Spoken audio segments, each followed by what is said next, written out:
Hey, College Geometry, Mr. Clark here. I hope everyone and their families are doing all right, healthy, happy, all that good stuff. Hopefully, you guys were able to get your hands on some toilet paper before that whole craze, or you're at least washing your hands a good amount. So I'm gonna talk you guys through the note packet here for anybody who might be struggling. Obviously, you guys are learning in a way that's a little bit different than normal. So, it's going to take a little bit of patience, and hopefully we're able to get through this well. So I'm going to shoot this all in one take. Kind of like that 1917 movie. So, hopefully it works out. All right, so the first section we're looking at are ratios and proportions.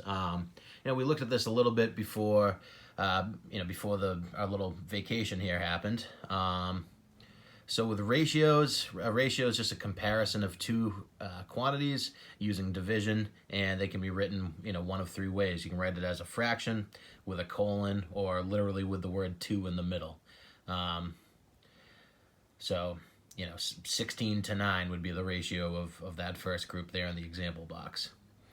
All right, so on number one, we're looking to do the ratio of students to teachers and then teachers to students. So with student to teacher, you're going to take the number for students first, and it's either going to be on the left if you use a colon or the word two, or it's going to be the numerator of if you use a fraction.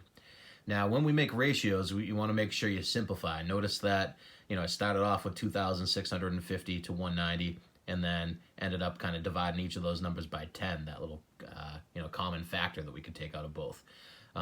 So student to teacher ends up being 265 to 19. Teacher to student ends up being 19 to 265. Now, number two, on that one, you guys might notice, and I underlined it, the width is given in inches, and the height is given in feet. Now we need those to be the same units, so to be able to make our ratio. So first thing I did on this one is I changed 2 feet to inches there. So 2 feet multiplied by 12 inches per foot will end up being 24 inches total. So when we do the ratio of the width to the height, it's actually going to be 18 to 24 instead of 18 to 2. And 18 to 24 simplifies to 3 to 4. Now on the third one here, they give us the ratio of tulip pots to daffodil pots. Now, you might notice with a 2 to 3 ratio, 2 plus 3 doesn't add up to 60. So, the amount of pots total. So there has to be some number that gets multiplied by that ratio, to make it work out and fit that 60 that we're targeting. So when we do problems like these, the way we're going to approach it is we're just going to attach an x to each number in the ratio. So 2 times x plus 3 times x is going to be equal to 60. And then when we solve for x, we'll figure out, what number actually needed to get multiplied by that 2 to 3 to be able to, turn them into a sum that would actually add up to 60. So when we solve that, we end up figuring out that x is 12, and then 2 times 12 will get you 24 tulip pots, and then 3 times 12 will get you 36 daffodil pots. So 24 and 36, that does add up to 60. That checks out, so we're good to go there. Now, 4 is a similar type of problem, but this time around they give us a ratio that has, a comparison of 3 items rather than 2, and those exist. Now they're telling us the perimeter of the triangle is 120. So again, 4, 7, and 9 don't add up to 120. There has to be some number they're all getting multiplied by, obviously the same number. So we can call that x, and then we make the equation there, find out that x is 6, and then we'll find out that the side lengths are actually 24, 42, and 54. So that's page 1 down. Now, page 2, up top, we talk about what a proportion is, and that's just an equation stating that two ratios are equal.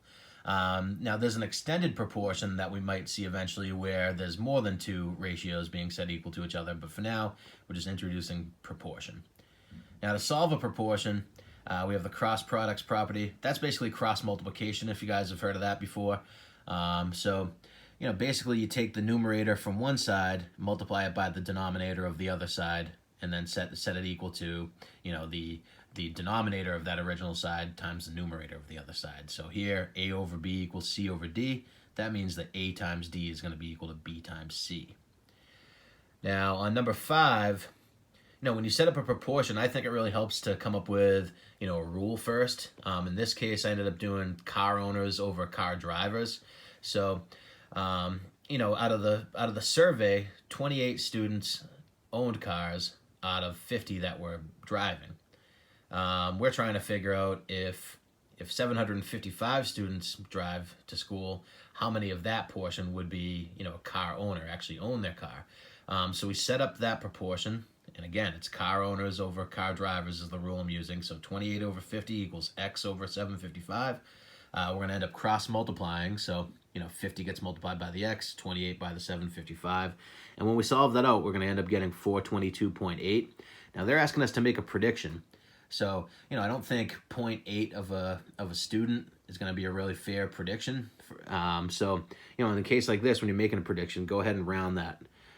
So in the case of 422.8, we're going to round that up to 423 car owners. Now for number 6, very similar type of problem. We're talking about, in the ages 13 to 17, how many Americans are vegetarian versus the total amount. So in one study, we had 7 vegetarians out of 500 total people, and we're trying to figure out how many vegetarians there would be, out of a field of 350 people. So again, we cross multiply, and when we solve that out, we got another decimal. We end up with 4.9.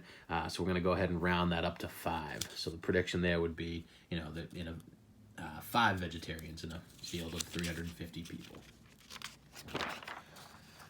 All right, so the next page, we're talking about similarity. Now, if 2 polygons are similar, they have the same shape, but they don't necessarily have the same size. Their corresponding angles have to be congruent, and the corresponding sides have to be proportional. So this is where that extended proportion that I mentioned will come into play. Now we have the similar symbol. It's basically that little hat that's on top of the equal sign in the congruent symbol.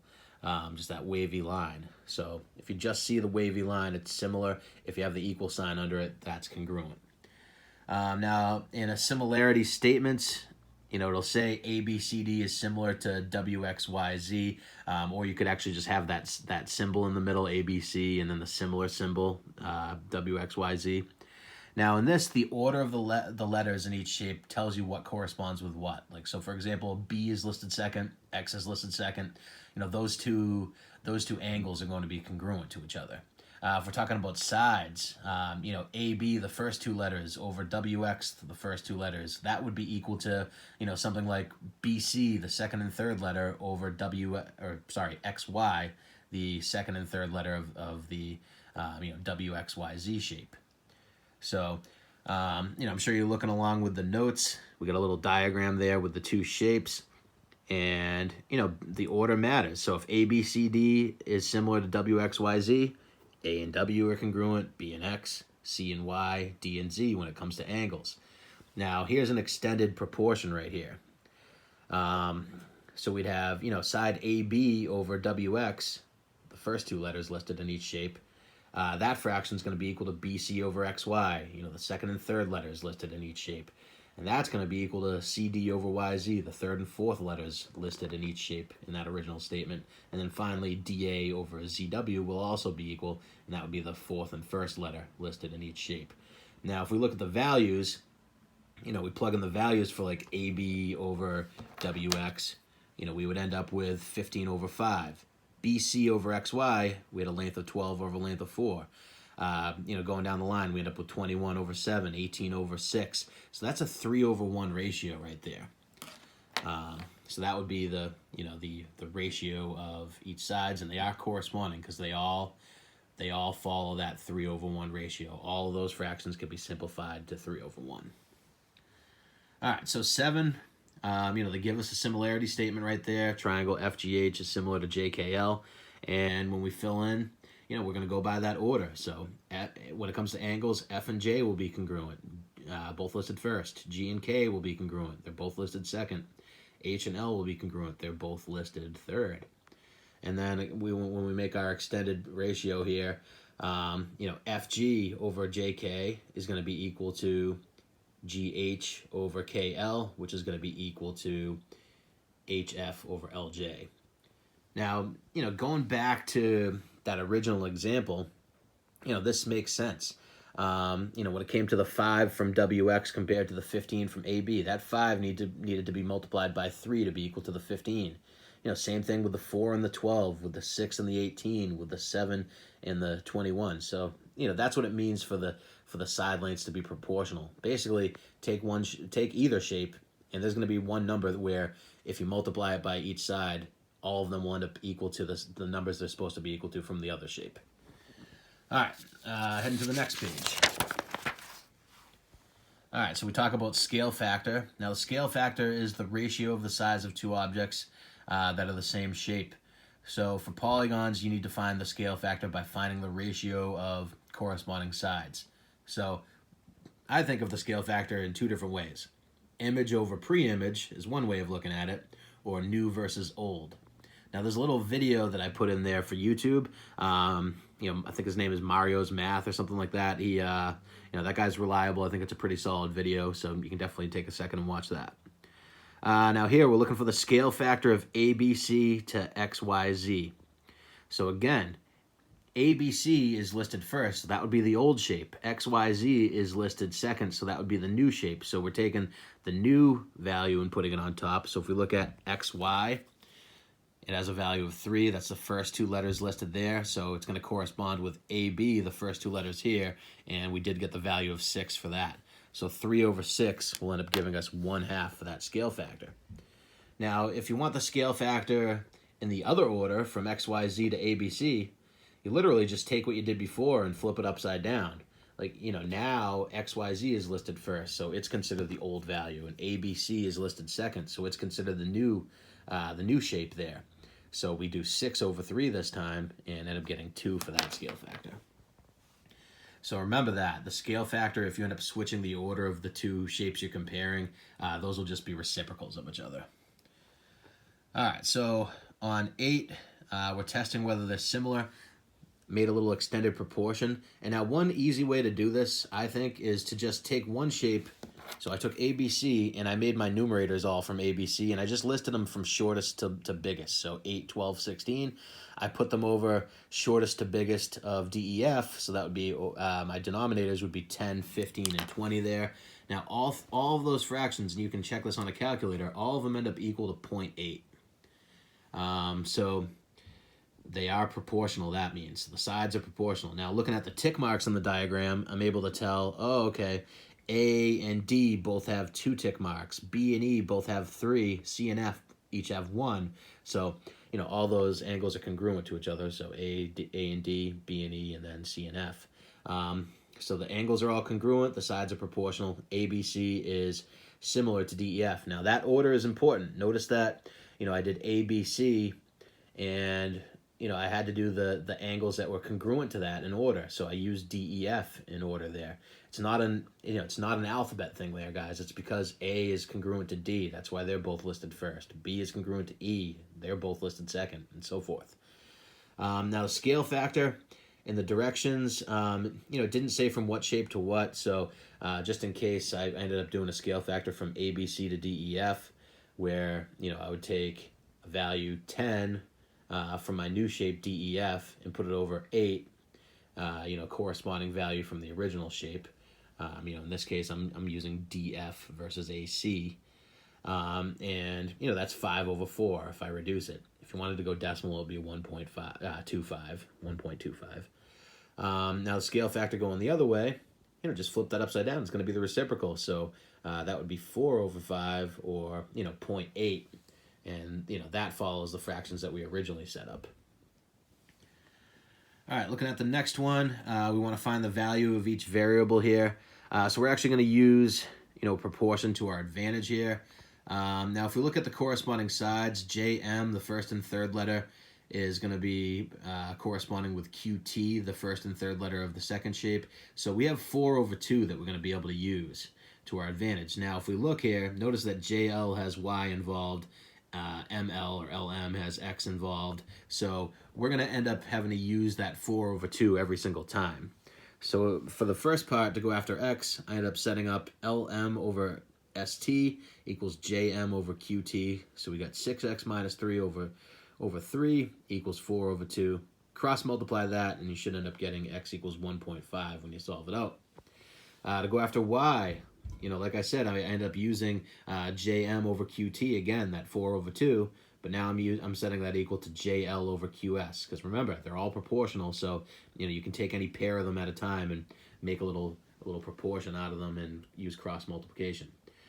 So when we solve that out, 3y minus 2 over 5 equals 4 over 2, you're going to end up with y equals 4.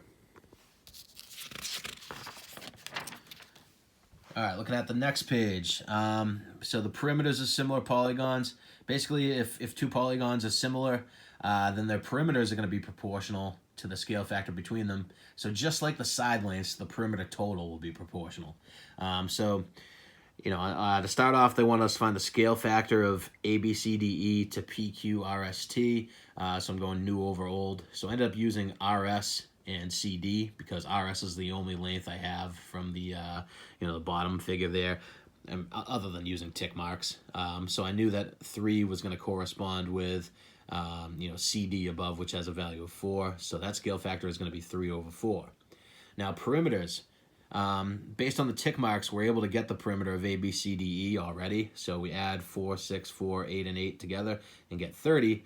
Now the perimeter of PQRST, we can actually use a proportion to go after that. So I'm going to use that 3 over 4 scale factor that I already used. And now, I have values of PQRST on top. So if I'm trying to find that perimeter, that's going to be the numerator there. I'm going to call that X. The denominator is going to be the 30, the perimeter of ABCDE that we just found. So this is all the numerators in this are from PQRST. All the denominators are values from ABCDE. So we cross multiply and solve it out. We get 22.5. So the perimeter of PQRST is 22.5. Now, in the next section here, we found out some ways to prove that shapes are similar. We have angle-angle similarity. So if you find out that you have two pairs of congruent angles between two shapes, then they are similar. Remember back to the third angle theorem. That third angle would have to be equal between the two shapes. They would each have the same amount of degrees left out of that 180. All right, so anyways, looking at 11a, we had to find out the value of angle K, because if I look, I had 57 and 48, and that doesn't match the other triangle yet. So when we solve for angle K, we get 75 degrees. Now I do have two pairs of congruent angles. K is congruent to P, they're both 75, and L is congruent to M because they're both 57. So I made a similarity statement based on that. And, I do little methods and tricks to kind of keep my order in check. So I knew K and L. So I have them listed above. I'm going to go K, L, and then that third angle there, J, that I haven't really talked about. And then I'm going to use P in the same spot that I put K, and then M in the same spot that I put L, because they're congruent, and then that third angle of Q. So that's by angle-angle similarity. Now, looking at B, notice we have parallel sides right here. So we're able to use alternate interior angles to say that R is congruent to W and that X is congruent to T. We also could say RSX is congruent to WST by vertical angles in the middle. So there's a few different ways to come up with two angles here. But anyways, once I have two of them, I'm good to go. So RX and then my last angle S, or my last vertex S, is going to be similar to WTS by angle-angle similarity.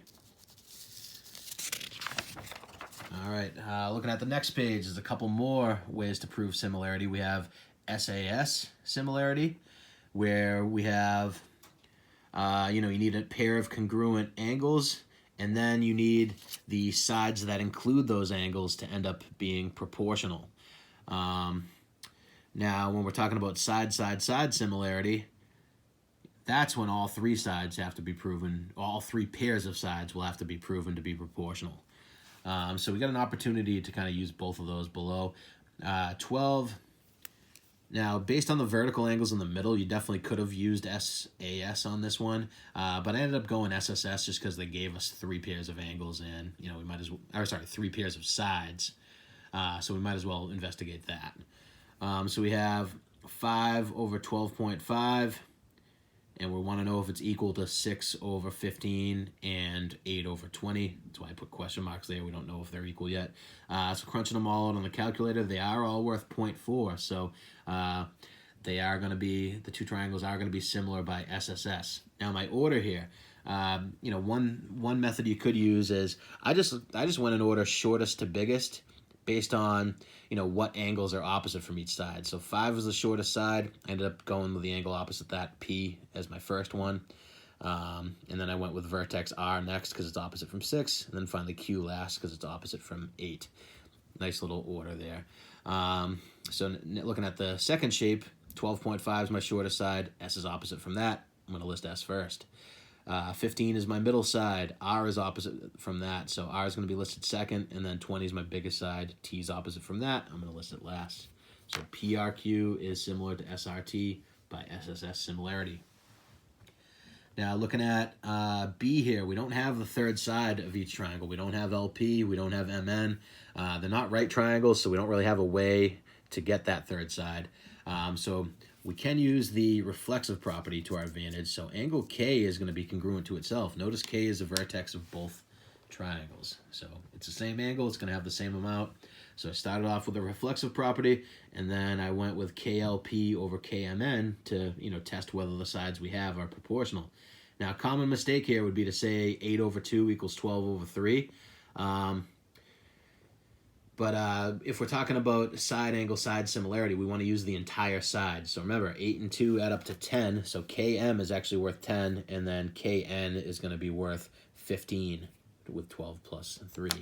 So 8 over 10 is equal to 12 over 15. We're testing that out. I'm going to cross multiply and verify that.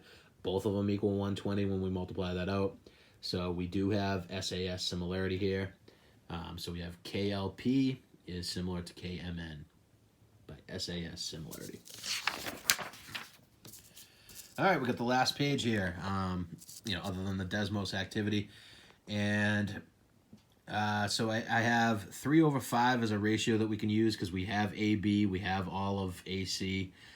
So I use that to go after X by going 3 over 5 equals X over 3.5, its corresponding side. Cross multiply there, you're going to find out that BE is 2.1. I use 3 over 5 again. You'll end up doing that a lot in these proportion ones. Kind of stick with the proportion that you know. So 3 over 5 is equal to y over, and now people might be tempted to say y over 3, but remember, AD is not worth 3 total. It's worth y plus 3. It's worth the sum of these added together. So y plus 3 has to be your denominator there. So when we cross multiply, we're going to end up distributing the 3 through y plus 3. 5 and y will get multiplied together. When we solve that out, you'll end up getting 4.5. Now, they wanted AD, so remember, AD is worth y plus 3, so we had to do 4.5 plus 3 equals 7.5. The next one, we have one of your classic, shadow examples. When you're using proportions, these problems come up all the time. I can't even count how many shadow problems I've done. So a lot of the times I use the rule height over shadow. So I took Adam, he's 6 feet tall, his shadow is 9 feet, so 6 over 9 is equal to X, the height of the building we don't know, over its shadow, which is 322.5 feet. So we cross multiply, and we're going to end up with X being equal to 215. So the height of the building is 215 feet when we solve that out. 15. State why the triangles are similar, then find the value of X. We got some vertical angles in the middle. We got the right angles with it as well. So we do have angle-angle similarity. So we got 90 over its corresponding side of 135 equals 120 over its corresponding side of X. Cross multiply, you will get that X is 180 feet. Now 16. Now this one, I think you guys have, if you didn't find a way to say that they were similar, I kind of agree with you. The diagram, one thing that it was missing was it should have had a right angle symbol right here.